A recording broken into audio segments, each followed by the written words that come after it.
Okay, so the second time recording this because I forgot the microphone. I got a massive hangover. It's February 26th. Let's get this out of the way. Okay, so in world news, China has finally admitted to having cancer camps, which is a term I first heard years ago when they first started accusing them of doing this. And I thought it is not a camp where they take a bunch of people with cancer and segregate them like I thought they would with the lepers. So, good news there, bad news. There's actually a thing called cancer camps where people have an unusually high amount of cancer, or they don't have. There's people with more people have cancer than they should. Then statistically they should. This is getting really awkward very quickly. So China's environmental ministry has finally admitted to having cancer camps, which probably due to all the smog in China and cancer camps. Yeah, cancer camps, which is probably due to all the smog and chemical stuff they have in China. It's definitely not a good thing, but I think admission is the first step to change, or whatever they say. So now they've admitted it, they can probably start putting it into plans and start dealing with it instead of just ignoring it and sweeping it under the rug, which they've done for the past God knows how many years. So to bring the news back up in really cool movie heist news, which wasn't a movie, which should be a movie and probably will be a movie in the next couple of years. 8 masked men drove into Berlin International Airport in the evening. It wasn't actually the airport, it was the tarmac of the airport, so no buildings are smashed. They were all masked, dressed up as policemen and had guns. No shots were fired, no one was hurt.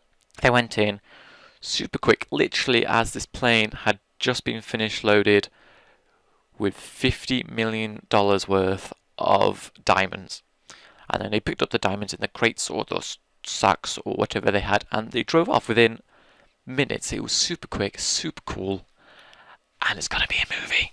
So a lot of people on the internet are being like, "Hey, go, you guys!"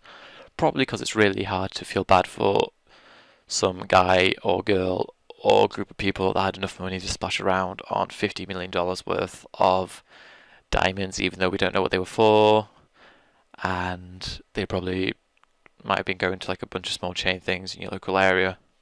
So, but I like to personally think that the money that these guys have used from this heist that was super cool, some of the money went to a life-saving surgery for one of the guys' sister, and then some more of the money went to help puppies in the international puppy surgery or something like that. I like to think these guys are really nice and not thieves. Okay, so not much happened in the entertainment news. We heard some news from the X-Men and Peter Dinklage again. They want to fix all the mistakes that the X-Men movies have been doing, so they're going to try and make things make sense again, I guess, which isn't really something that X-Men comics are really known for, I don't think. So I don't see why the movie should. But Peter Dinklage is not going to be playing a CGI character, and he's a villain. I think I might be wrong on that. I'll check that in a second. So, and Megan Fox is going to be playing April O'Neil in the Teenage Mutant Ninja Turtles movie, which is also known as Ninja Turtles. So Megan Fox is back. She probably has a thing with Michael Bay. I don't understand what's going on. So that was pretty shit news in the entertainment side. In science news, things are going to get a lot cooler. Okay, so in science news, things are a lot cooler. Some guys on Kickstarter, it might be one guy, I'm not sure. They have started a Kickstarter which has completely flattened its targets and its what it wanted, and they are now going to create a 3D printing pen, and it looks kind of like a soldering iron. It's like a big fat pen. It's quite big. It's like looks about this thick, and it's got a tip like a pen, and then it's got like this little plastic string coming out, which will be the resin for the thing. And basically, the concept is you press a button here when you want to print your thingy. So you press the button, and then the resin gets sucked through the pen, and then it's superheated here, and then you do that, and then it will make a line a 3D resin. As soon as you start doing this, as soon as it leaves the pen, it's gonna cool and then become solid again, and then you're gonna be left with this floating 3D line. So the example they've been using a lot is the Eiffel Tower, and they've made the wiring for that Eiffel Tower, and it looks cool. So if you want one, you can probably buy one in the future. But if you go to Kickstarter now, there's probably a tier where you can back it and get a prototype of the pen, or the pen once it's released. So if you want to, go click the link in the description and go do that now. Also, in really cool, helpful news, technology is awesome, and one of the things we keep seeing in the world of science is bionics and robotics and transplants. So I think in December we saw the first footage of a paralyzed woman being able to control this robotic arm with her mind to surprisingly good amount of dexterity, and that kind of blew my mind. But what blew my mind, or will hopefully blow my mind, is so later this year we are going to see a transplant on a man's arm. He lives in Rome. He lost it in an accident. So they got the world's first robotic hand which will be able to feel. And this is more than the phantom limb effect, which we've seen a few times when people think they can feel things. This time the robotic arm's actually connected to the neurosystem, or the nervous system, obviously. And so this guy will be able to feel and touch again, which is going to change his life. Not much information to be said about how the touch works, but I imagine he'll be able to feel things like this, like grabbing, so he'll be able to pick up apples and chuck them about if he wanted to. I'm not sure, probably not going to be able to feel temperature and stuff like that, but be able to feel touch. So in 2010, some guys won the Nobel Physics Prize for working with a substance called graphene, and they did some experiments on that. They didn't really get much practical application apart from it being super strong, super flexible, and biodegradable substance, which they could make out of carbon, which is fairly common and really quite useful. So some other guys recently have been fiddling around with it, trying to find like some practical applications or ways of making it mass producible. So their method of doing it is putting it on like little CDs, and then they put it on in like a liquid mixture form, and then they put it into like a CD thing, and the laser in the CD thing like burns it and carbonates it and makes it solid, and then they go able to peel it off, and they've got this thing. But during these experiments, they discovered that it's a fantastic super capacitor, or what they're saying. So think of it as a battery, but conventional batteries, they take ages to charge, and they also take ages to discharge, which means their power output's relatively low and takes ages to charge. I bought a beard trimmer the other day, and it took me 16 hours for the original charge because they just take ages to charge. And we also have a thing called a capacitor, which is things like LEDs, I think, or the things on cameras that flash. They take ages to charge as well, but they can give off a really high input. So like say you got like a motor powered by one of these, it'll be able to spin much faster than a conventional battery thing. But they've made a super capacitor out of this graphene, which is able to take in charge for super quickly and then release it super quickly as well. And it's able to charge quite a lot of this electricity. So I think the example they used was they had a little strip like this big, and then they charged it for 2 to 3 seconds, they said, and then was able to power a single LED for 5 minutes, they said. My first thought about after hearing about this was electric cars, because they are very useful for everyday commuting as it stands. A lot better for the environment, probably a bit more expensive, but you know, you get the idea. But they take hours to charge, and then the mileage is very low and the speed is very low afterwards, which is the big downside to this and like the joke of most electric cars. But with this, if you had a battery made out of this super capacitor, then you would be able to fully charge it within 5 to 7 minutes or something around that time, which is about the same amount of time you spend at a petrol station at the moment. If you go in and you fill your car up and you go to the thing and then you come back and then you drive away, that's about 7 minutes or 5 minutes.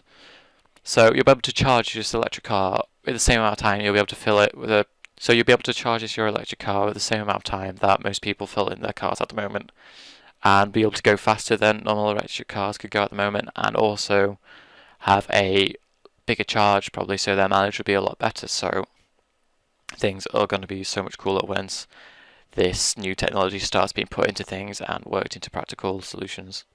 Okay, so in video game news, the PlayStation 4 was announced this week, so I've got some information about that in a bit. But first up, some really important news for iOS owners. Plants vs. Zombies is currently free as the app of the week. I think it started last Thursday, so you have until February 28th to get this for free, and it's a really cool game. It's made by PopCap, which are the same people that made Bejeweled, which you've probably played on Facebook or something on your phone, maybe. So if you haven't got this, you should probably get it, because I've got it on my DS, I've got it on my computer. It's a really fun game. It's really simple, funny. It's got like a nice humour, and it also gets like really hard towards the end, and you have to start thinking, but you don't realise you're thinking really hard. And then you get your strategies, and it's a really cool game to play. It's free, it's in HD, so go get that now. In really sad news, world to do with the news outlets, so UGO, 1UP, GameSpy, and have been closed down, and IGN have been hit with some layoffs, which is really irritating because a bunch of people lost their job, but it makes sense. They want to concentrate on the big franchises, which is IGN and Askmen. So they want to put all their efforts into this, and this makes sense. But out of all the layoffs that happened, the one layoff that really stood out amongst most of them for most people was Ryan Clements has been let go, which is quite upsetting. He's been a fantastic writer for IGN for quite a long time. He's a really nice guy.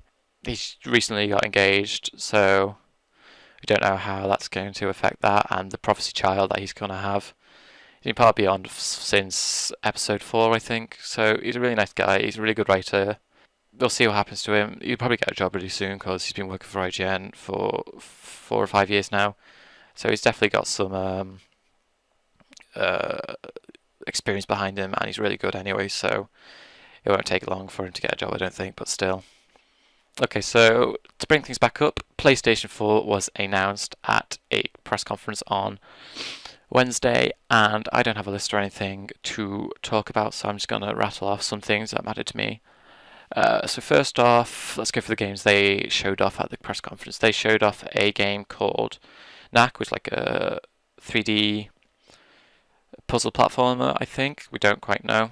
They showed off a Infamous Second Sons, Killzone Frontline, a game called Drive Club, a game called Something by Jonathan Blow, who just makes it look like he's made a nice new modern version of Myst. They showed off Destiny from Bungie, which was interesting, and then they announced there's going to be some PlayStation exclusive content, and it will work on both the PlayStation 4 and the PlayStation 3, which we already knew would be on the PlayStation 3. We don't know how it's going to connect yet. And then Media Molecule showed off a tech demo with the Move, so the Move's going to be integrated again. And I think that's it. If there's any more games that were shown off, I'll put them here. So those are the games. Controller-wise, it looks very much like a DualShock now, except for instead of the start and select button, it looks a bit wider. These are now go inwards. That's concave, I think. There's a touchscreen here, and these buttons are gone, obviously. So that's going to be used in games and menus, probably. The triggers back here, these are no longer as fat, and they're curved inwards, so it's like instead of a slide off, which sometimes you get with the PlayStation controller, it's going to be curved in like the Xbox, and it looks a bit bulkier and a bit heavier. So it looks like they've improved that quite a lot. Console-wise, they didn't actually show the console, which for some reason some people think that's a really big deal. We know it's just going to be a black box with PlayStation written on it, maybe a few buttons and USBs, so it really doesn't make a difference. If they showed it now, they've probably got a few prototypes they're looking at. So inside the console, they admitted that it was just going to be a PC, basically, and they showed off some specs, which I'll put here. I didn't quite understand them. I know they've got about 16 times the amount of RAM that they currently have, and they've got a dedicated chip for video processing and other things, encoding. So that's probably going to help with streaming and downloading, which is weird. That's probably going to help with the streaming that they've got onto Ustream, which you can now live stream your games onto Ustream and have comments and stuff to the side and So you can now stream your game live to Ustream, which I thought was a weird choice because Twitch TV probably would have been better unless Microsoft managed to steal that first off them. So we'll hear from Xbox in a bit, in the next few months maybe, but that was interesting. And the cool thing you can do while streaming, your friends will be able to watch you play, and then if you're stuck on a puzzle like I'm currently playing Quantum Conundrum, and I know my friend's playing it as well, and he's ahead of me at the moment. So if I got to a puzzle that I was stuck on, instead of going on to Thingy and then looking at guides and Thingy, I can ask him to take over my game with his controller in wherever he's living, and he'll be able to do the puzzle for me. And I'll be able to see that like eureka moment as it happens and be like, oh, thank you, friend. So that's pretty cool. What else? Oh, well, one of my favourite features about they now introduced a standby mode. So like on the Nintendo DS when you close the lid and the Vita when you just press the thing, everything's going to be put down to like a hibernation mode, and then instead of turning it off, so once you come back to it, you press the button and then everything's booted up in 4 to 5 seconds, they didn't say, and then you'll be able to go straight back into the game from where you were instead of waiting for loading times. So that's a really cool feature. I can't wait to see that being worked in. We got a release window, which was holiday 2013, which probably means early November unless something gets delayed, so we begin it this year, which is really cool. There's going to be no backwards compatibility with the PlayStation 3. Be either downloaded games or hard copies of the game, probably because of the chip processing which they have in the PlayStation 3, which is going to be quite hard to get around. But the solution to that is using Gaikai. So they said that they plan or they hope to get every single game running on through Gaikai, so you'll be able to buy them off the store again, probably at full price or maybe discounted. It doesn't make a difference. Well, they probably don't care. They just want your money. So they're probably going to be doing that, and they're going to stream it to your console for the most part through Gaikai technology, which means you're probably going to need an internet connection of maybe 2 megabits per second download speed or more for this feature to work properly, because that's what you needed with OnLive, and even then the quality of the video was a bit poor, but with dedicated hardware and a different system, things might be a bit different. I don't know. Also, a really cool feature, once you've bought a game, instead of having to wait to download it before you can play it, you'll be able to stream the game to your console probably whilst it's downloading, and then once it's downloaded that section, or once it's loaded, you'll go straight into like the full copy of the game that you've just downloaded onto your console, which is really cool. And I think that's pretty much everything that was mattered to me in the PlayStation. So the question of the week is, what would you do with $50 million worth of diamonds? Would you keep them, make like a cape, and pretend you were a diamond-powered superhero? Or would you sell them, and then what would you spend the money on? So leave your answers in the comments. If you would please like the video, subscribe if it's still there, and then if you want to save this information for later, favourite it, or if you do actually favourite it. So I've been Jay Cook, out.